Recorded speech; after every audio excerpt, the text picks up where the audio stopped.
Halo semuanya, kembali lagi di acara kita hari ini yaitu di podcast Dokter Kita, Rumah Sakit Tebet bersama saya Dokter Kiki.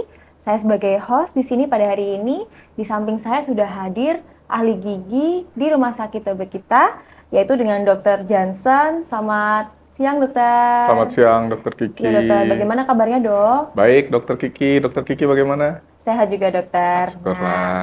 teman-teman semua, hari ini kita punya topik yang sangat menarik, yaitu tentang gigi impaksi. Mungkin teman-teman di rumah udah sering dengar juga ya tentang gigi impaksi. Nah, hari ini kita akan mendapatkan penjelasan yang lebih detail nih tentang gigi impaksi dari ahlinya langsung, yaitu dari Dokter Gigi Johnson. Mungkin yang pertama ya dok, gigi impaksi itu sebetulnya apa sih dokter? Ya, gigi impaksi itu sebenarnya adalah gigi yang gagal tumbuh atau keluar dari gusi yang disebabkan oleh beberapa hal. Itu biasanya terjadi pada remaja sampai dewasa gitu. Mungkin teman-teman di rumah pernah ngerasain yang gigi bungsunya sakit. Nah, gigi bungsu itu biasanya sakit itu disebabkan oleh gigi impaksi. Baik dokter, jadi gigi impaksi ini gigi yang gagal tumbuh gitu ya dok ya? Ya, Nah, betul. kalau untuk penyebabnya sendiri dok, sebetulnya penyebab Mhm. gagal tumbuhnya itu karena apa dokter? Ya, gagal tumbuhnya itu bisa disebabkan oleh beberapa hal gitu. Mungkin yang pertama itu bisa disebabkan karena lengkung rahang yang memang lebih kecil daripada lengkung giginya gitu. Jadi gigi yang mau tumbuh ini tidak mempunyai tempat untuk dia tumbuh. Yang kedua mungkin bisa juga disebabkan oleh ada penghalang gigi yang tumbuh ini, jadi dia tidak bisa keluar sempurna, atau yang mungkin juga disebabkan oleh faktor-faktor lain, misalnya seperti genetika atau mungkin uh, giginya ini tumbuh dalam posisi yang abnormal, atau misalnya giginya tidur gitu, tidak tumbuh secara vertikal tapi dia tumbuh secara horizontal. Oh ya, baik dokter. Jadi sebetulnya penyebabnya ada banyak ya dok ya. Beberapa Ya, di antaranya yaitu karena lengkung rahangnya, ya, kemudian dari arah tumbuh giginya juga ya dok ya. betul. Baik dok.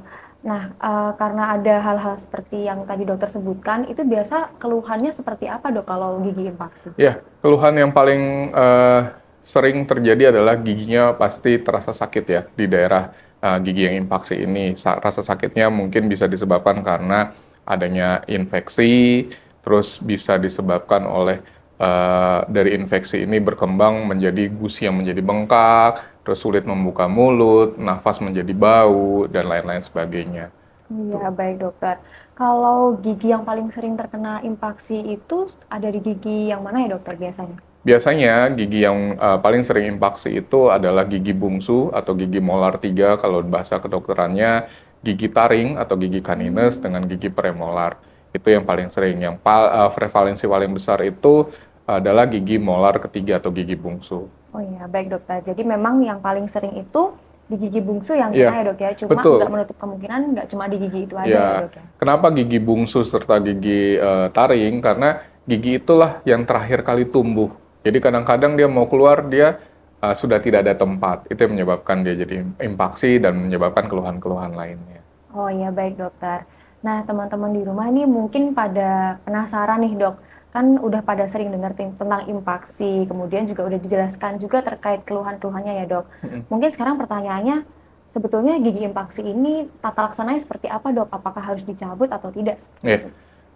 kalau kita ada pasien misal atau orang-orang yang memang mengalami gigi impaksi dan ada keluhan, biasanya kalau dia di rumah belum sempat ke dokter atau belum ada waktu ke dokter, biasanya pertolongan pertamanya itu saya suruh dengan kumur-kumur dengan air garam seperti itu, atau bisa dibantu dengan obat pereda sakit atau pereda nyeri mulai dari paracetamol serta lain-lainnya gitu. Tetapi tetap saran terbaik adalah segera kunjungi dokter gigi untuk membicarakan rencana-rencana perawatan. Karena apabila dibiarkan, gigi impaksi ini bisa menyebabkan kelainan-kelainan lain seperti yang tadi sudah saya sebutkan, ada infeksi yang tentu sangat berbahaya karena gigi dan mulut ini terletak di daerah leher dan kepala ya dok ya.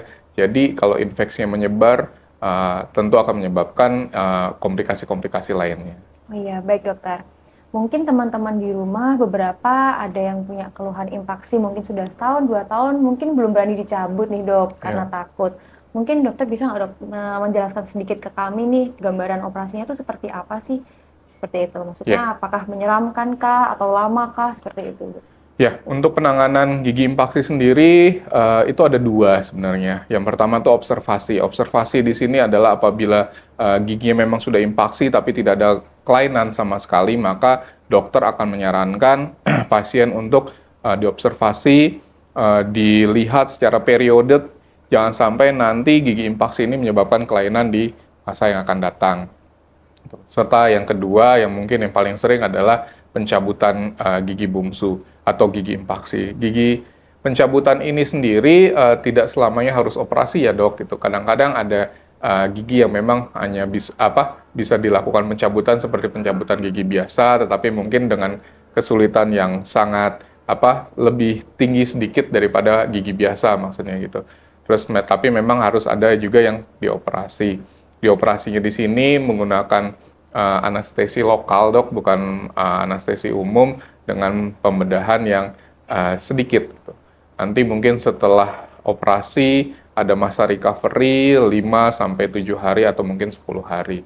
Tapi intinya adalah gigi impaksi ini harus segera ditangani, bahkan kalau perlu pemirsa atau teman-teman yang ada di rumah yang mempunyai anak-anak berusia remaja, silahkan periksakan giginya. Gitu. Jangan sampai nanti gigi bungsu atau gigi impaksi ini bisa menyebabkan masalah dari deteksi dini, dari perawatan atau temuan awal terkait dengan gigi impaksi bisa membantu pasien dengan dokternya menentukan rencana perawatan yang lebih baik tentunya. Ya, baik Gitu, dokter. Jadi yang utama sebetulnya kita harus screening kesehatan gigi ya dok Ya, ya? betul. Pemeriksaan gigi secara dini itu harus dilakukan rutin minimal 6 bulan sekali, dok. Baik, minimal 6 bulan sekali ya Ya. dokter.